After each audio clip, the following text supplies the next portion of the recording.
Hello everybody, in this video I'm going to show you the build that I'm currently using, which is around dark arts. I'm going to explain of course what I use, the reason for that, so you can use it as well, even improve upon that. So basically I'm going to show you in a moment of course what I use, but basically the most important thing for me is this one, Blood Curse, dealing damage to cursed targets, inflict damage to all cursed targets. Again, because I want to use curse a lot and make sure that I maximize the potential of that. I'm also going to use regular spells that if I use them, like the Pendle for example, will curse enemies as well. Same goes to Expelliarmus. And with this build you can 2-tap Dog Bugs quite easily. A curse effect remains on enemy for a longer period of time. This is important again because I really want to maximize, especially if I use Evida Kedra, because I want to eliminate all enemies when I use it. So the longer it stays, the more give me time to actually affect other enemies and just delete all enemies even in the arena in one spell, one curse.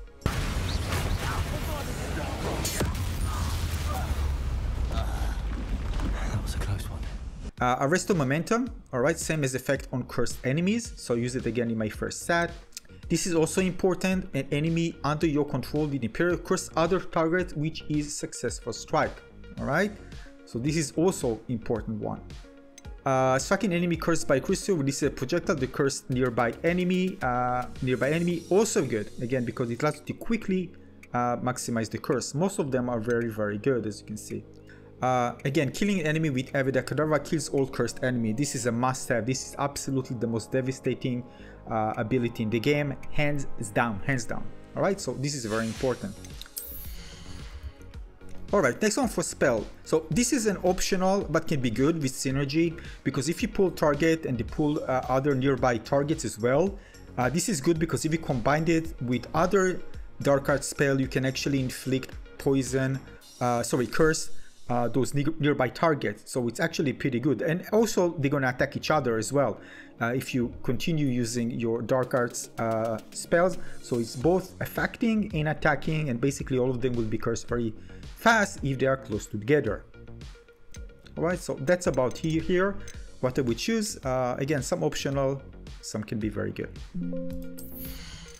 All right, for core things that I highly recommend: basic cast impact, reduce spell cooldowns. Definitely, even if you're using focus, especially when you're using focus, it's going to be crazy.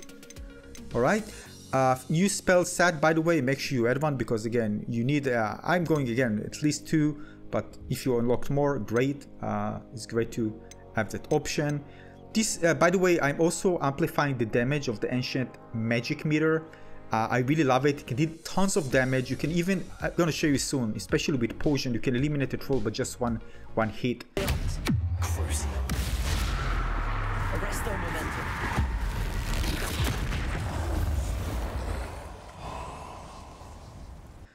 So really love it. So it's optional, but I really enjoy using it. This is also good, by the way, evading and a blockable attack.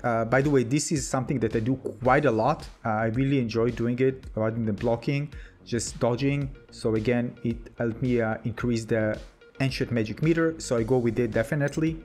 Basic cast impacts on airborne enemies contribute more to Ancient Magic Meter. Yes, again, I want to use it a lot because it's very strong and I'm going to amplify its damage. So this is again very good to have. Now, Perfect Protego releases damaging blast that breaks enemy shield. This is also great. Again, if you block already, you're gonna just get rid of the shield, so you don't even to think about it. Keep in mind that the thing that you are using lots of curses penetrates the shield, so you just don't care about it. So again, it's very good to have, but not a must. All right. All right. Now I'm going to show you which talents I use. These are the items I'm using. You see, fully upgraded.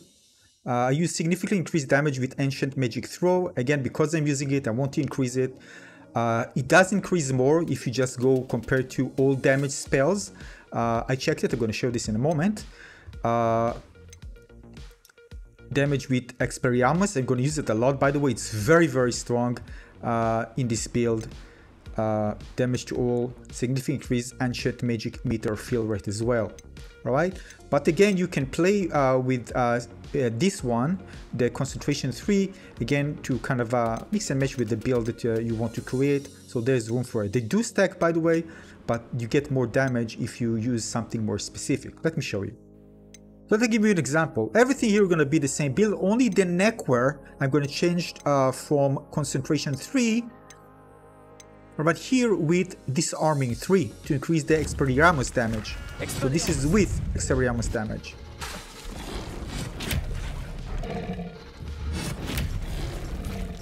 The next one we use concentration 3 instead in the neckwear. So at least based on this early testing, it shows that the damage is lower. Alright, so my set, you can actually see that it matches the things that I've chosen. So I'm using Expelliarmus, I'm using Flipendo, and I'm using Resto Momentum here in order to curse enemies with them. And of course I'm using my Dark Arts, but I can't put everything on one. So I'm putting the other ones here so I can quickly switch to them. Keep in mind that enemies that you affect them with Imperio will take less damage, alright? But they will actually affect others because you control them. So they deal damage to others and will affect other enemies because of the talent, alright? Which is perfect. So making them actually staying longer, it's actually good. We can eliminate them, of course, faster because we have the cooldown ready and everything will be ready to eliminate them if it's a big enemy. Alright? Keep in mind, when you're using Evade Cadavra, again, all the curses cost enemies, of course, will take damage, but with this one, it will eliminate all enemies that are affected. This is like the highlights of the build. However, you don't need to limit. For example, it's a big enemy. If it's cursed, you don't need to use it on that enemy. You can use it on other enemy, and the cursed one will actually get executed. So even if you are using this one on an enemy that is not cursed, you eliminate it, all the other cursed enemy will be eliminated. So if it's a big troll, you do it on a small enemy, the big troll will be eliminated. So you don't need to focus on the big enemy, all right? It's not a must, it's option. And I'm using also the Pulso.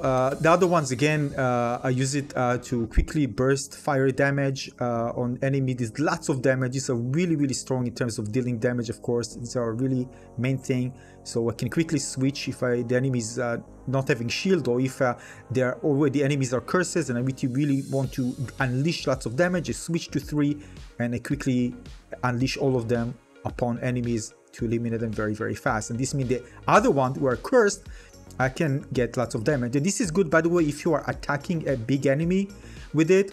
This is better because, again, the enemy will stay alive longer, and it can be a cursed enemy that you control it and you reduce its damage. You can actually attack it because he won't die fast, but all the damage that you deal to him, to that enemy, will be unleashed to all other enemies because of the talent. All right, so prioritize which enemies you're actually attacking because you're going to affect all the other enemies as well, and we just die. Now, when it comes to potions, well, all of them can be very good, of course, especially Thunder Brew, Focus Potion, Maxima Potion, and of course the plants, which this build is not optimized, but again, if you are unlocking more, they will be. But the things that I recommend the most, personally, that I use it a lot, are Focus Potion and the Maxima Potion. Alright, so extra spell damage and faster cooldown. With this one, for me, is always a priority. Right? Those two are absolutely amazing. You're gonna delete everything with them so fast.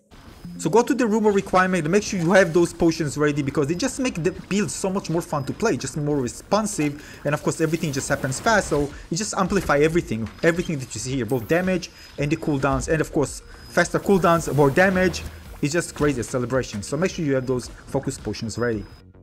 Alright, but if you have extra, I highly recommend putting on those things in the room of requirement talent tree. Alright, the first one is Maxima Potion. This is not the best one, but it's very, very good. Attack to have additional increased damage and break enemy shield. This is very, very good. The second one that I recommend, the range and damage of the potion effect are greatly increased. And my favorite one is the duration of the focus potion effect will be extended when any spell from the spell set is cast during its use. This is amazing because it actually extends it, and you get to enjoy those amazing benefits of everything in the build for a longer period of time. Yeah, again, circular synergy here is just absolutely amazing. So this build is absolutely devastating. You're gonna have so much fun with it, and of course everything extra will be even more if you decide to invest more points in other talents. So if you want to eliminate trolls even without using Abracadabra, just your ancient magic and so much great responsiveness and damage, use this build, have fun, tell me what you think, and subscribe. See you on the next one.